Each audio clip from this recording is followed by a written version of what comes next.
Live. All right, gang. What's going on? Back here on the old soapbox. Want to jump on, give you guys a little something that's been on my mind. I think there's been a lot going on within the CrossFit space, and also just I think for a lot of people in life. And I think it's been interesting because I think in our world, and in the CrossFit world, obviously it's the world we're in, but there's a lot of flux, there's a lot of changes. Fitness industry is, depending on where you live and all those types of things, it's absolutely, it's challenging to kind of see what's going on. And I know a lot of people are, either making changes or trying to right the ship, whatever it might be in their own life. And because in this time of uncertainty, I think people are looking for certainty. So it got me thinking, and I'm actually doing a podcast, and it will get released in a couple of weeks, and it started talking about sort of the topic is a really good one. It's the top 10 things that I've learned over the past 10 years, and being in the space of CrossFit, competing, gym ownership, so on and so forth, coaching for now 10 years plus. I thought it was a cool topic, and it also got me thinking about sort of these rules to live by. And you see this a lot out in social media, like, do this or do this, but I definitely think there's a lot of value to learning best practices. But I know for me, it's everyone has a different life and a different lifestyle, so what works for them might not work for me. But it is interesting to listen to others and how they do it. But I will always like to sort of be wary of someone that says you need to do this, because maybe that's just the contrarian in me. So I do think that there are some values, certainly, like, and that I have, that I've learned from others, but it's also that I've learned that has worked for me. And that's what I want to talk about. I want to dive into that a little bit. And again, preface this that, nothing, it's like, I never want to come across like, do these 5 things every day and you're going to be the blah, blah, blah, blah, blah. Like, no, like just some best practices that allow me to optimize what I do as a human being, as an employee, as a business owner, as a manager, as a father, as a husband, all those things. So I think those are types of things that, hopefully, if you find something, take it. If not, it's if you think that's stupid, awesome. I've heard a lot of things that I think people do every day. I'm like, I don't know if I want to do that. But let's get into it. So I think the biggest thing for me, and this has been reinforced over the past 4 months or so of quarantine, has been the wake up early type of deal. I really, really do think, and I do think that if there's one thing across the board, and there are a few lifestyles that will not allow this, right? So like entertainers or whatever it might be, right? Where your lifestyle is very different. But, that aside, I do think that waking up early, starting your day as early as you can, and functioning and what that looks like is such an opportunity for a head start on the day where, and like for me, it's, I wake up at 4:30 every day, and then I train for an hour from 5 to 6 a.m. And by 6 a.m. I'm done with my training for most of the time, or if I wanted to get something else in but I didn't, like I got my training in, like, so by 6 a.m. I'm ready to rock. By 6:30, like I'm full, 6:45 I'm fully ready for the entire day.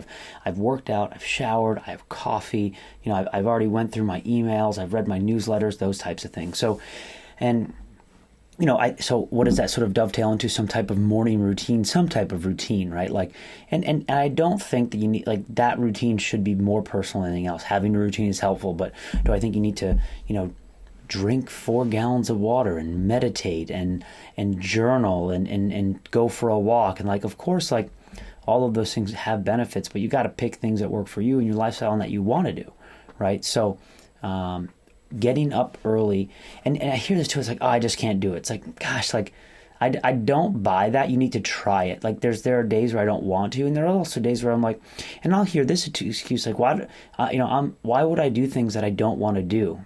And certainly daily. And it's like, well, that's a slippery slope, because you as a human, as your physical and your psychological side, can get complicit and also can get really used to whatever you're doing. So remember, New range is weak range. We talk about that in the world of fitness. But, so new range within your life is also going to be weak, and it's going to be challenging, and it's going to be met with discomfort, and therefore you're not going to want to do it. No different than pushing your knees out in a squat. It's challenging. You're working musculature that's weak, and you're not going to want to do it because you've developed competency in this way that could be inefficient, that could lead to injury, whatever it might be. Same thing in this other way. It's like you need to really focus on the task, because then with consistency, we start to really do some special things. So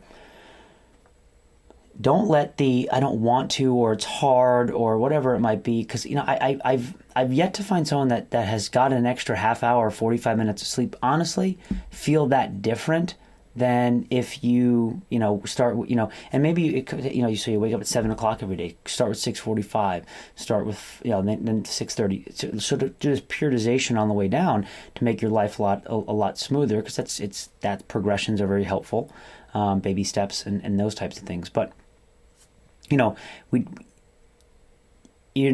not going to convince me that sleeping in is going to be better for your overall efficiency and efficacy across the day. I just don't buy it, because, and we're like, oh, well, I need my sleep to be mentally clear. It's like, yeah, but, a lot of us also stay up really late. And my challenge to you is, what are you doing that late at night? And if you're working and being super productive, that's awesome. And that's something that I don't have understanding that. Like, past a certain time, for me, it's like, I can't do it. Like, I can't work past 9:30 at night. I'm shot, right? But, so if you're like, hey, I'm super efficient until 1 a.m., maybe that works, right? But there is still something special about getting a start on the day. So that's one thing I have, is wake up early. When it comes to fitness, like if I were to just put my sort of like my life hat on, right? What I mean by that is not the CrossFit competitor, not the guy that this or that, but like I would just say never go more than 2 days without working out. And what I mean by that is, like, you have your rest days and then you have your weekends, but like you have to be consistent. So whatever you're doing, don't go more than 2 days without working out, because that will create a lifestyle. And again, well, here's the caveat. Every day also doesn't need to be a PR day. Every day doesn't need to be a day that you're doing something amazing. It can be hop on a bike, move a little bit. But again, like yesterday, my workout was 6 rounds of 15 calorie bike, 15 GHC sit-ups, 15 hip extensions, right? And it took me about 15 minutes. And I did that because I was working a seminar. I was beat up, I was tired, but I wanted to move, and I knew that Sunday was going to be a family day, which is today. But again, on that, it's like I had a plan, and I wanted to make sure I moved a little bit, but by no means was it something that was like earth-shattering. So, never go more than 2 days without working out. And I think that's realistic, right? Certainly in our space, where like working out doesn't take half a day, doesn't take all this, it can be relatively simple, right? And don't lose sight of the simplicity of that. I like that. Wake up early. Don't go more than 2 days without working out. Another sort of what to do is to listen. So that's something I really struggle with, and I try. And I think the reason why I choose listen, rules to live by is to listen, is because if you get yourself caught talking too much, ironically myself on a podcast right now, right? Then you will not listen. If you act too much, too fast, you will not listen. Listening is feedback. Listening is uncomfortable when it's constructive criticism. You own a business, you need to listen to your customers, your employees. You're in a family, you need to listen to your significant other, you need to listen to your children. Right? You need to listen to your parents, your brothers, your sisters, right? You have friends, you want to listen to them. Listen. This will be the sounding board because of your behavior.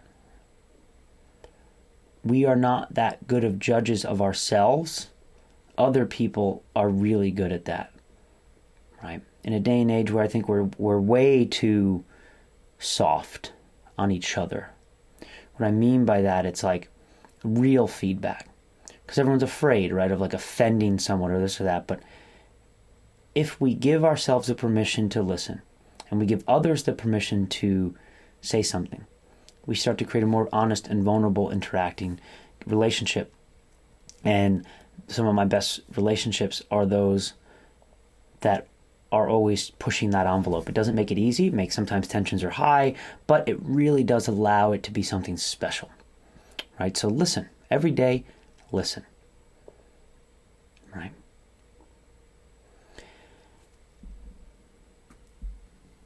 So, wake up early, right? Whatever that means to you, but be an early riser, okay? Then, from there, never miss 2 days without working out. Different end of the spectrum, listen. Want to listen. Now, another thing is from a nutritional perspective. I know this is, is just don't, and here's, if I were to boil down nutrition to its simplest of piece, don't have food in the house that you don't want to eat. It's that simple.